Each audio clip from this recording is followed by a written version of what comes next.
हम अपने आसपास जो भी चीज देखते हैं या इस्तेमाल करते हैं, सोचिए, एक छोटी सी पेंसिल से लेकर एक विशाल हवाई जहाज तक, ये सब कहीं ना कहीं तो बनती ही हैं। पर क्या कभी ये ख्याल आया है कि किसी भी चीज को बनाने के लिए वो कौन सी सबसे जरूरी, सबसे बुनियादी चीजें हैं? आज हम प्रोडक्शन के उन्हीं मूलभूत स्तंभों को, यानी फैक्टर्स ऑफ प्रोडक्शन को समझने जा रहे हैं।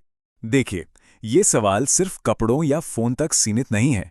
इसका जवाब असल में हमारी पूरी अर्थव्यवस्था कैसे काम करती है, इससे समझने की चाबी है। हर चीज जो हमारे आसपास बन रही है वो कुछ बुनियादी सिद्धांतों पर ही आधारित होती है।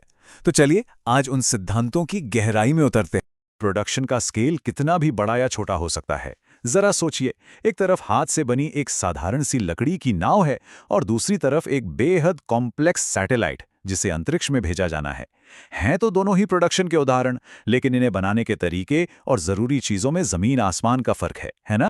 तो किसी भी चीज का प्रोडक्शन हो, वो मुख्य रूप से 4 स्तंभों पर टिका होता है।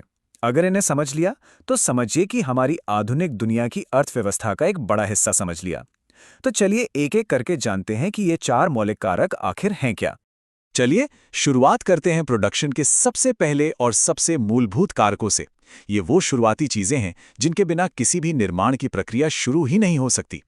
जब हम अर्थशास्त्र में भूमि या लैंड शब्द का इस्तेमाल करते हैं तो इसका मतलब सिर्फ जमीन के एक टुकड़े से नहीं होता। नहीं, इसका दायरा बहुत बड़ा है। इसमें वो सब कुछ शामिल है जो हमें प्रकृति से मिलता है और जिसका इस्तेमाल हम प्रोडक्शन के लिए करते हैं।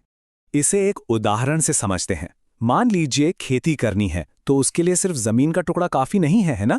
फसल उगाने के लिए पानी भी चाहिए, सूरज की रोशनी भी चाहिए। तो ये सब पानी, धूप, जमीन, ये सभी भूमि फैक्टर का ही हिस्सा हैं। ये सब नेचर के गिफ्ट्स हैं। इसके और भी बहुत से उदाहरण हो सकते हैं। जैसे कोई फैक्ट्री लगानी है तो उसके लिए जमीन, उस फैक्ट्री की मशीनों को ठंडा रखने के लिए नदी का पानी, ऊर्जा के लिए जमीन से निकला तेल या गैस, ये सब के सब भूमि के ही अलग अलग रूप हैं। अच्छा, अब आते हैं दूसरे मूलभूत कारक पर, और वो है श्रम, यानी लेबर। अब श्रम का मतलब सिर्फ शारीरिक मेहनत, मतलब हाथ पैर चलाना नहीं है। इसमें मानसिक प्रयास, किसी का कौशल, उसकी विशेषज्ञता, ये सब कुछ शामिल होता है। इसे ऐसे समझिए, एक चाय के बागान में जो मजदूर पत्तियां तोड़ रहा है वो भी श्रम कर रहा है, और एक ऑफिस में बैठकर जो सॉफ्टवेयर डेवलपर कोड लिख रहा है वो भी श्रम ही कर रहा है। एक शारीरिक श्रम का उदाहरण है तो दूसरा मानसिक श्रम का। लेकिन यहां एक बहुत जरूरी बात है, हर श्रम का मूल्य एक जैसा नहीं होता। एक अकुशल श्रमिक के काम में और एक बहुत ही प्रशिक्षित इंजीनियर के काम में फर्क तो होता है ना? बस इसी फर्क को, यानी किसी व्यक्ति के ज्ञान और कौशल के मूल्य को, अर्थशास्त्र में मानव पूंजी या ह्यूमन कैपिटल कहा जाता है। तो सवाल उठता है कि ये मानव पूंजी बनती कैसे है? ये बनती है अच्छी शिक्षा और ट्रेनिंग से, बेहतर स्वास्थ्य सुविधाओं से, क्योंकि एक स्वस्थ व्यक्ति ही बेहतर काम कर पाएगा, और एक ऐसे सामाजिक माहौल से जहां क्वालिटी और सुधार को बढ़ावा दिया जाता है। ये सारी चीजें मिलकर श्रम को और ज्यादा कीमती और प्रोडक्टिव बनाती हैं। ठीक है, तो अब हमारे पास प्राकृतिक संसाधन यानी भूमि है, और उस पर काम करने के लिए मानवीय प्रयास यानी श्रम भी है। लेकिन अब हमें उन औजारों और उपकरणों की जरूरत है जो हमारे काम को आसान और तेज बना सकें, और साथ ही एक ऐसी दृष्टि की भी जरूरत है जो इन सबको एक साथ लाकर कुछ नया बना सके। यहीं पर आता है हमारा तीसरा कारक, पूंजी यानी कैपिटल। पूंजी वो सभी इंसान की बनाई हुई चीजें हैं जो आगे और चीजें बनाने में मदद करती हैं। और ध्यान रहे, इसमें सिर्फ पैसा ही नहीं आता, इसमें मशीनें, औजार और फैक्ट्रियां, ये सब शामिल हैं। किसी फैक्ट्री की मशीनरी इसका एक बेहतरीन उदाहरण है। देखिए, उस मशीन को हम सीधे तौर पर इस्तेमाल नहीं करते, लेकिन वो मशीन उन चीजों को बनाती है जिनका हम इस्तेमाल करते हैं। ऐसी ही चीजों को पूंजीगत वस्तुएं या कैपिटल गुड्स कहा जाता है। तो ये पूंजी भी कई तरह की हो सकती हैं। एक होती है भौतिक पूंजी, जैसे मशीनें, इमारतें वगैरह, और दूसरी होती है वित्तीय पूंजी यानी पैसा। और इसे जुटाने के भी कई तरीके हैं। लोग अपनी बचत लगाते हैं, बैंक से कर्ज लेते हैं, या फिर शेयर बाजार से निवेश उठाते हैं। और अब आता है चौथा और शायद सबसे जरूरी कारक, उद्यमिता यानी एंटरप्रेन्योरशिप। ये वो अदृश्य शक्ति है, वो चिंगारी है जो भूमि, श्रम और पूंजी, इन तीनों को एक साथ लाती है और कुछ नया और कीमती बनाती है। ये जोखिम उठाने और कुछ नया करने की क्षमता है।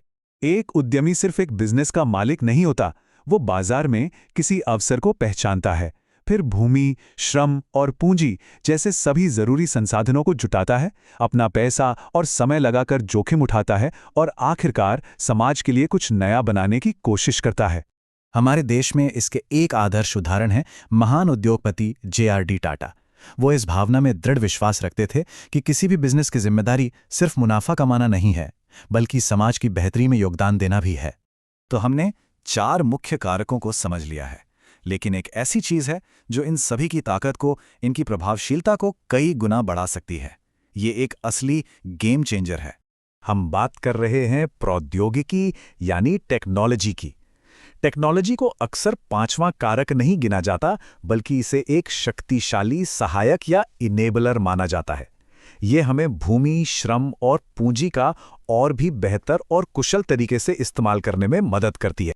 जरा इस फर्क को देखिए, एक प्राचीन हाथ से सिला हुआ जहाज और उसकी तुलना में एक आधुनिक फैक्ट्री जहां एक कर्मचारी कितनी जटिल मशीनरी चला रहा है। दोनों ही अपने अपने समय की तकनीक को दिखाते हैं और ये भी दिखाते हैं कि टेक्नोलॉजी ने उत्पादन का पूरा चेहरा ही कैसे बदल कर रख दिया है। तो अब तक हमने प्रोडक्शन के सभी अलग अलग हिस्सों को समझ लिया है। अब चलिए इन सबको एक साथ जोड़ते हैं और देखते हैं कि ये पूरी तस्वीर कैसी दिखती है। सबसे जरूरी बात जो समझने वाली है वो ये है कि ये चारों कारक एक दूसरे पर निर्भर हैं। ये एक टीम की तरह हैं। बिना भूमि और कच्चे माल के श्रम और पूंजी का क्या करेंगे, और बिना एक उद्यमी के ये तीनों कारक कभी एक साथ आकर कुछ सार्थक बना ही नहीं सकते। और अब आखिर में एक सवाल जिस पर हम सबको सोचना चाहिए। आज हम ऑटोमेशन और आर्टिफिशियल इंटेलिजेंस के दौर में जी रहे हैं, जहां मशीनें तेजी से इंसानों का काम कर रही हैं। तो ऐसे में क्या श्रम का महत्व कम हो जाएगा, या फिर इंसान की रचनात्मकता, उसका कौशल और उसकी उद्यमिता पहले से भी कहीं ज्यादा जरूरी हो जाएगी?